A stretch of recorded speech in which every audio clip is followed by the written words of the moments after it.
one son. And Dad. I can't think of Mom without thinking about Dad. And I'd like to talk a little bit about Dad, a man called Harry, before I speak about Mom. Dad was the youngest of 5 children. He had 3 older sisters and 1 older brother. Dad lived in the Washington Square area of Kalamazoo for most of his life. He was born in a house on James Street between Stockbridge and Washington. Attended Edison Elementary, Washington Junior High, and Central High School. After graduating from high school, Dad got a job on the auto assembly line in Fort DeSoto in Detroit. He installed heaters in the cars. Not every car needed a heater, so he would have extra time to install it. If he fell behind, the foreman would assign another assembly line worker to take on that job for certain cars until Dad could catch up. He commuted from Kalamazoo to Detroit. Dad would take the train from Kalamazoo on Sunday evening to Detroit, where he lived in the boarding house. And on Friday evening, he would take the train back to Kalamazoo. One day, all the workers at DeSoto went out on strike. Dad simply stayed in Kalamazoo during the strike. He was offered a job manning the picket line during the strike for lower wages by the union, but he refused to do that. Upon settlement of the strike, he was offered his old job back, but by that time he had enrolled at Western, and he declined their offer. After graduation from Western, Dad got a job with the Works Project Administration, one of the New Deal programs of FDR. The Works Project Administration toned down, and they actually went out of business in 1942, but I think around 1941, they closed the one in Kalamazoo, and Dad found himself without work. His older sister, Esbel, found an office position for Dad at Atlas Press Company in Kalamazoo. Atlas made machine tools for both industry and for the home shop. Dad kept that job until the mid-60s, when he was offered a position as bursar at Western. He stayed at Western until his retirement in the late 70s. It was while Dad was working at Western he took the opportunity to host some Micronesian college students during the holidays, since the dormitories were closed. After graduating, many of them stayed with Mom and Dad in Kalamazoo. He was like a second father. Dad kept up with the local sports teams. Western, of course, University of Michigan, MSU, Lions, Tigers, etc. He liked to watch and listen. I once asked Dad if he ever considered becoming a referee assistant.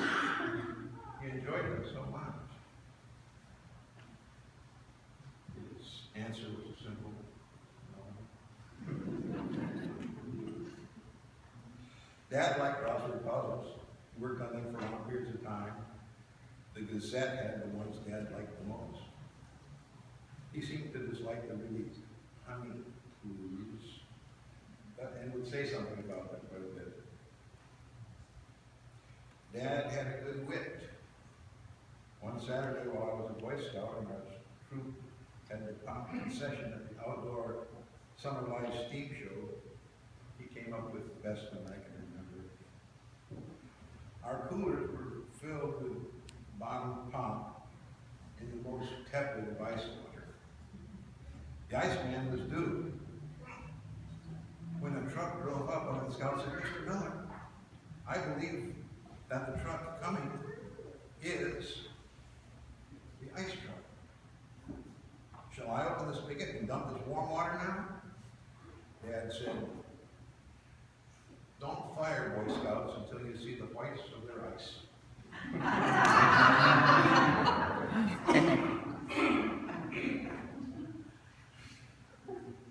Dad's health suddenly turned for the worse in the late 2001. He was hospitalized after a fall at home at night. He then was transferred to the Upjohn home on Portage Street. Dad quietly passed away there on December 24th, 2001. I have heard that Dad accompanied Grandma Miller to church each Sunday at Stockbridge. Whether other family members could attend or not, both Grandpa and Grandma Miller were both charter members of Stockbridge. Dad was a great church member. The highest compliment that I ever heard about Dad was told directly to me by Grandpa Liddycoat in Lakeland, Florida, after he had retired. Before Dad proposed to Mom, he'd asked Grandpa if it was all right for him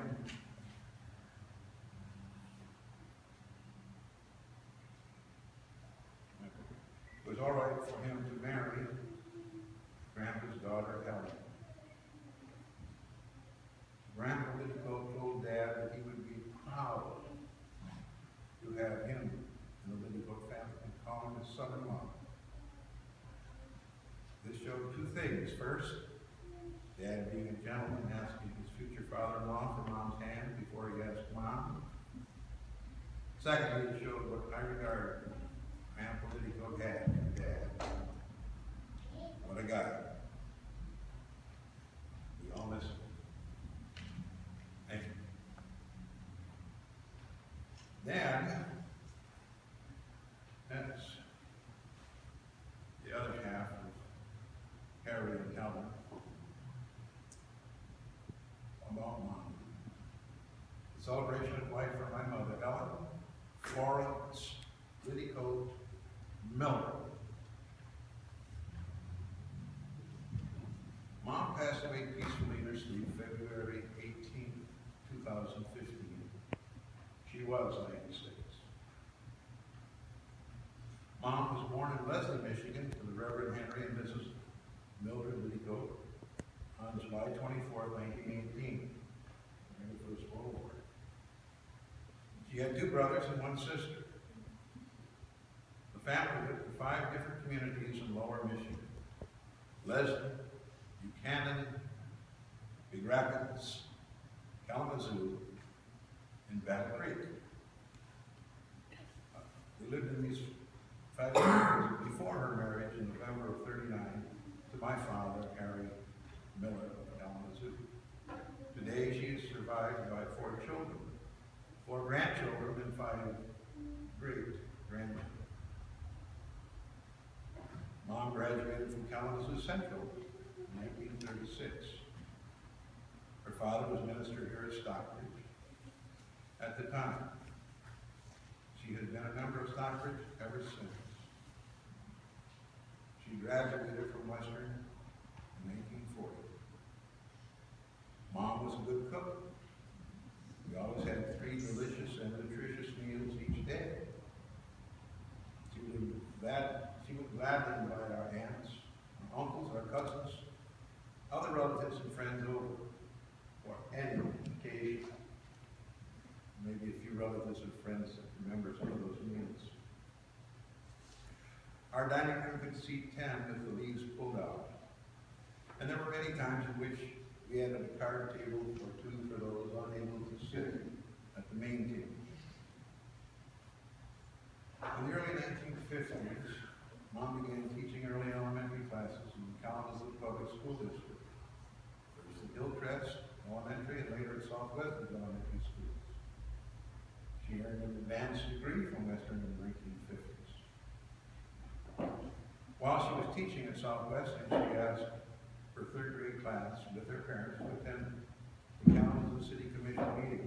The children petitioned the commission to have a pedestrian overcrossing placed across South Wesleyan Avenue in front of their school, with Gazette front page publicity as an additional inducement. The city erected that overcrossing. Mom was a gregarious person who easily struck up conversations with everybody she met. After retirement from teaching in 1980, she spent a lot of time phoning and visiting church members and friends in the hospital or at home. Of course, church members always with Stockbridge. Didn't mean she'd forgotten teaching. She left her name with Kalamazoo Public Schools and did a lot of substitute teaching of early elementary students in and around Comstock.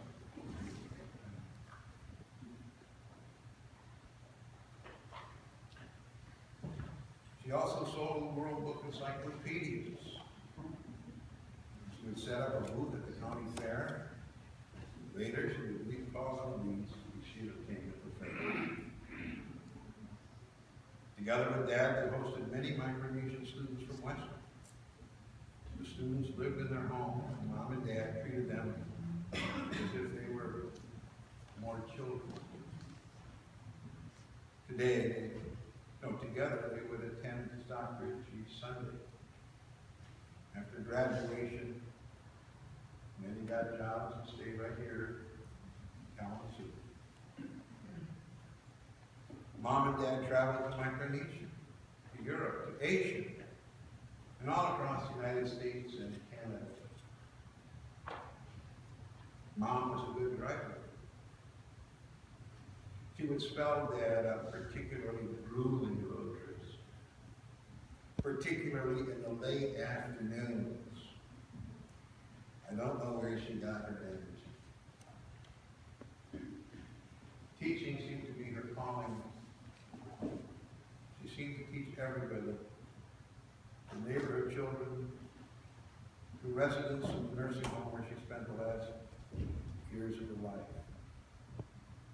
I feel teaching was just part of that desire to interact and to be involved. Her father was a Methodist minister. In fact, his picture is over there. Her mother was an accomplished musician who usually took the role of choir director in this church. Mom had a fine alto voice. Together with Dad, her older brother, and his wife, Thor sang many four-part anthems in the church services right here at Stockbridge. Mom led the Stockbridge choir for director for 10 or more years in the 50s, beginning of the 50s. She was the director.